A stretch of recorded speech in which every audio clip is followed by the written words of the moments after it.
कर्मचारियों का आरोप है कि हमें डरा धमका कर नौकरी से हटाने का झूठे आरोप लगाने की धमकी देकर हमसे हमारी तनख्वाह में से हर महीने आधी तनख्वाह जबरन वापस ले ली जाती है। यह लोग खाते में तनख्वाह डालने के बाद हमसे वापस लेते हैं और ना देने पर हमारे गेट पास रोक लेते हैं। पिछले 5 सालों में लाखों रुपया इस तरह वे हमसे हमारी मजदूरी का फायदा उठाकर ले चुके हैं। नरेंद्र कुमार सरस्वत उर्फ नंदा व इंद्रदेव शर्मा यह वसूली यह कहकर करते हैं कि वे यह काम ठेकेदार मुकेश कुमार शर्मा के निर्देशन पर कर रहे हैं, जिस पर अवैध वसूली से परेशान होकर हम कर्मचारियों ने फैसला किया है और नवंबर 2022 से पैसा लौटाना बंद कर दिया है और अवैध वापसी की शिकायत की तो यह लोग बौखला गए और 23 दिसंबर 2022 को 5 वर्कर के गेट पास छीन लिए थे तथा मारपीट की थी, जिसकी शिकायत रिफाइनरी थाने में की थी। उन लोगों ने राजीनामा कर लिया। अब 8 मार्च 2023 के बाद इन लोगों ने हमारे गेट पास रिन्यू नहीं करे हैं और नामजद लोगों ने करीब 210 कर्मचारियों को निकाल दिया है। एसएसपी साहब से मिलने के लिए यहाँ आए हैं।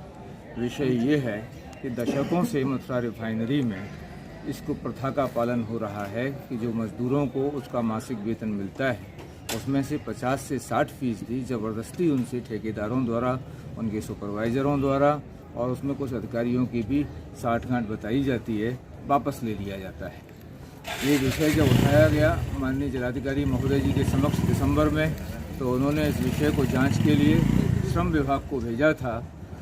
केंद्रीय श्रम आयुक्त के यहाँ इस विषय से ये निश्चित हुआ कि मामला श्रम कानूनों के उल्लंघन का न होकर के कानून व्यवस्था से संबंधित है और इस संबंध में 20 मार्च को केंद्रीय सहायक श्रम आयुक्त झांसी ने माननीय जिलाधिकारी महोदय को पत्र लिखा कि इस मामले को कानून व्यवस्था की दृष्टि से देखते हुए कानूनी कदम उठाए जाएं।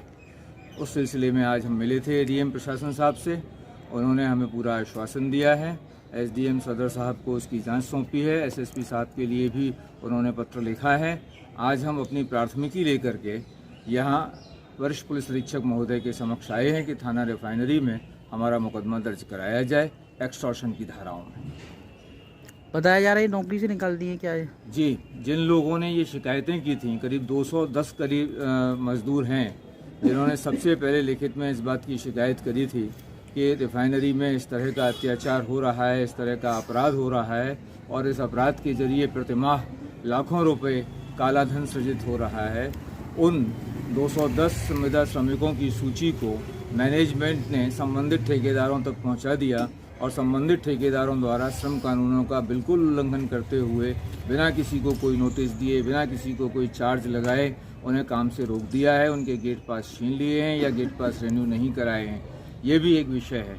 ये जो कदम उठाया है ठेकेदारों के द्वारा निष्कासन का गैरकानूनी तरीके से, ये उसी उद्यापन के क्रम में उठाया हुआ एक कदम है जिसकी हम शिकायत कर रहे हैं।